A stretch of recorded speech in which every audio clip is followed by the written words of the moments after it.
Salut les gars, j'espère que vous allez bien. Aujourd'hui on se retrouve pour une nouvelle vidéo. J'espère que vous êtes tous en train de faire des progrès et que vos résultats sont en augmentation. Pour ce qui est de présenter la chaîne aux nouveaux arrivants, parce que je suppose que pas tout le monde débarque sur la vidéo en ayant vu les deux autres vidéos et en connaissant notre chaîne. Du coup nous sommes une chaîne qui vous permettra tout simplement de vous aider dans votre parcours scolaire, de vous aider à progresser et de mieux comprendre, de mieux apprendre. On a déjà fait deux vidéos. La première vidéo était sur tout simplement de comment ne pas s'ennuyer en cours et la deuxième était de comment comprendre une consigne ou un texte plus rapidement. Aujourd'hui, je vais vous apprendre tout simplement à lire plus rapidement grâce tout simplement à une méthode que mon mentor Robert Michit m'a enseignée.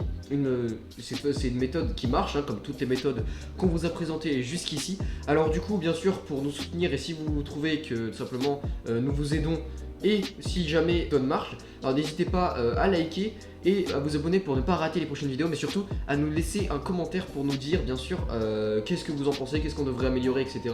Tout simplement pour vous donner vos impressions. Voilà.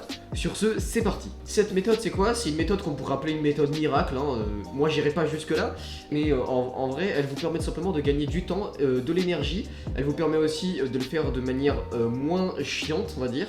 Et elle permet aussi d'augmenter vos résultats. Mais bien sûr, pour arriver à ça, c'est comme le sport, hein. C'est pas en un claquement de doigts, faut s'entraîner. Hein. C'est toujours de la persévérance et n'oubliez pas les efforts, ça paye toujours. Alors du coup, aujourd'hui, je vais vous parler de lecture rapide.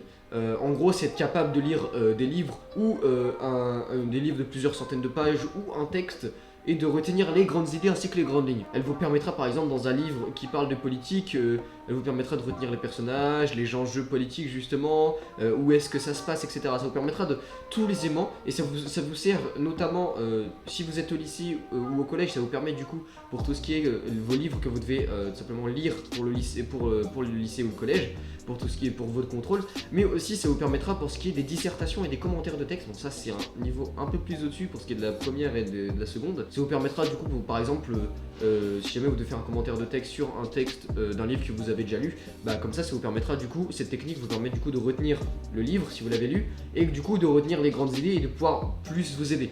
Hein, parce que bien sûr c'est mémorisé, ça reste dans la tête, ça ne partira pas, vous ne risquez pas de l'oublier. Du coup voilà, j'en avais un peu parlé avant justement, mais comme vous le savez, tous les ans on vous apprend, on vous demande, au lycée surtout, on vous demande de lire un livre tous les un mois et demi en gros pendant les vacances, soit d'en faire une synthèse ou alors de répondre à des questionnaires par rapport justement à l'histoire du livre.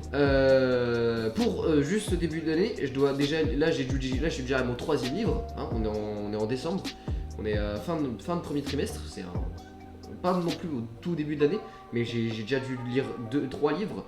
Là je suis à mon 3e du coup. C'est pas des livres forcément très gros, mais c'est pas forcément des livres très faciles. Hein, y a plein de références cachées, etc. Notamment dans Candide, notamment dans Pierre et Jean, et là je suis sur L'étranger d'Albert Camus. Déjà un assez gros level, c'est déjà un assez gros niveau de lecture. Et pour tout comprendre et tout assimiler, c'est compliqué. Du coup, je vais vous expliquer comment marche. On va rentrer dans le vif du sujet et je vais vous expliquer comment marche cette méthode. Tout simplement, on va commencer par lire l'introduction et la conclusion. En lisant ces deux parties, on va pouvoir rapidement connaître les événements et les personnages. Ensuite, vous allez en plus déduire ce qui a dû probablement se passer du coup entre l'introduction et la conclusion. Vous allez imaginer à peu près ce qui a pu se passer durant le cours de l'histoire. C'est comme prendre un raccourci, sauf que quand on prend un raccourci, on ne profite pas forcément de tout le paysage. Et là, forcément, je vais vous dire, oui, c'est bien de prendre des raccourcis, mais c'est bien aussi de lire le livre en entier, histoire de vraiment tout assimiler. Mais là on est surtout sur de la rapidité et de l'efficacité. C'est surtout ça.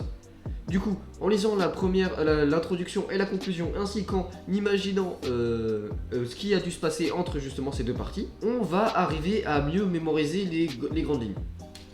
Ensuite, on va tout simplement faire une liste de tous les acteurs. En gros, on parle des personnages du livre. On parle surtout des personnages du livre. Vous allez identifier du coup leur prénom, qui porte un rôle dans l'histoire, quel est ce rôle dans l'histoire, son identité, les relations qu'ils ont aussi. Les relations c'est très très important. Parce que du coup, les relations c'est très important, ça vous permet du coup d'imaginer, de mieux déduire ce qui a dû se passer entre temps. Parce que par exemple, si on vous dit que dans l'introduction on a 6 personnages, dont un frère et une sœur, et qu'à la fin il ne reste plus que 3 personnages et la sœur est morte, du coup vous pouvez un peu imaginer ce qui s'est passé. il y a eu un événement, il y a un des personnages qui s'est rebellé, ou alors un des personnages qui a commencé à manipuler tout le groupe, etc. Bien sûr, ça dépend totalement du livre, hein. Là c'est de l'improvisation. Après bien sûr, une fois par fait ça, n'oubliez pas, c'est bien de lire l'histoire aussi. Parce que y a des éléments non négligeables dans l'histoire et qu'il n'y a pas forcément dans l'introduction et dans la conclusion. Ensuite, il s'agit de faire un schéma ou un dessin qui relie tout simplement tous les acteurs. Au lieu d'écrire tout simplement tout, vous faites comme ce que je vous ai dit de faire dans la dernière vidéo sur la mémorisation rapide. Vous faites simplement vos différentes bulles avec vos personnages et vous les reliez ensemble. En gros, vous prenez les personnages principaux, du coup vous prenez les 3 personnages principaux, vous les reliez entre eux par des adjectifs, des verbes ou des noms, histoire de qualifier leur relation entre eux. Et ensuite vous prenez les personnages secondaires et les liens qu'ils ont avec les personnages principaux, vous les reliez. Par exemple, du coup, imaginons, on reprend notre histoire de base, on a 6 personnages, dont 3 personnages principaux, du coup, ceux qui restent en vie à la fin, et les 3 autres personnages secondaires, vous mettez les liens qu'ils ont avec les personnages principaux, à savoir, du coup, la sœur qui est morte à la fin, vous mettez un lien avec le personnage principal relié, et vous dites que c'est sa sœur, etc. Ensuite, vous pouvez visualiser l'ensemble du livre. Du coup, vous avez les acteurs, et en ayant du coup lu l'introduction et la conclusion, et en ayant déduit du coup ce qui s'est passé entre ces deux parties, vous pouvez faire un bref résumé et du coup vous en souvenir. Les schémas c'est très important. Le schéma ça va tout simplement vous permettre de mieux retenir les choses plutôt que de tout écrire à la chaîne et de tout relire. Là le schéma, vous visualisez parfaitement le schéma dans votre tête, vous voyez qui est qui, les relations qu'ils ont entre eux, et c'est comme ça que du coup votre cerveau assimile beaucoup mieux les schémas. Et c'est là que c'est très important le schéma. N'oubliez surtout pas le schéma.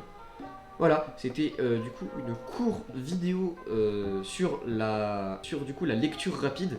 Bien sûr, faut lire le livre aussi en entier, pas juste ça, sinon parce qu'il y a bien forcément des événements et des choses qui sont passées entre temps qu'on peut vous poser comme question au contrôle. Et là, dans ce cas-là, ça devient plus compliqué parce que vous avez juste les grandes lignes et pas tous les détails.